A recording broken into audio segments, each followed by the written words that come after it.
Profesore Iviću, o istoriji naroda i jezika postoje čitave biblioteke napisane.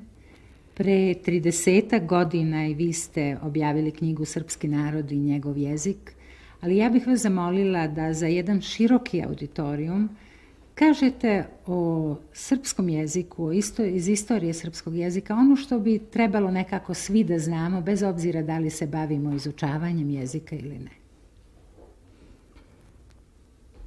Treba svi da znamo, naravno, da je srpski jezik nastao od zajedničkog slovenskog jezika koji se govorio pre, recimo, 1500 godina u predelima koji nisu tačno utvrđeni, ali koji su znatno severnije od današnjeg staništa srpskog naroda, negde s one strane Karpata, u današnjoj Poljskoj, možda delovima Ukrajine.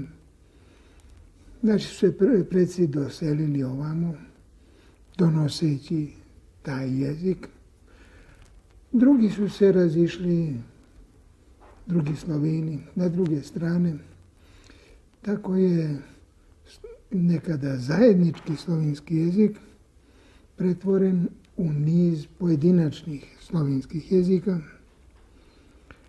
Naš jezik je na Balkanu došao u dodir sa jezicima starosedelaca, pre svega sa latinskim. Gotovo cijela teritorija koju sada zauzima srpski narod govorila je latinski pre nego što su došli Srbi. Međutim, nije mnogo reči tada preuzeto iz latinskog u naš jezik zbog razlike u civilizaciji. Nije bilo mnogo ni kontakta sa potomaka tih Latina, bar u prvom trenutku. Doce je nastala asimilacija i mi, gledajući rasno, gledajući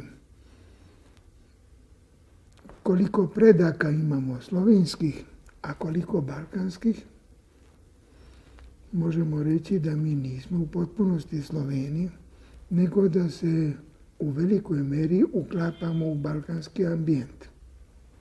To su bili Iliri, Tračani, razna druga plemena o kojima se malo i zna.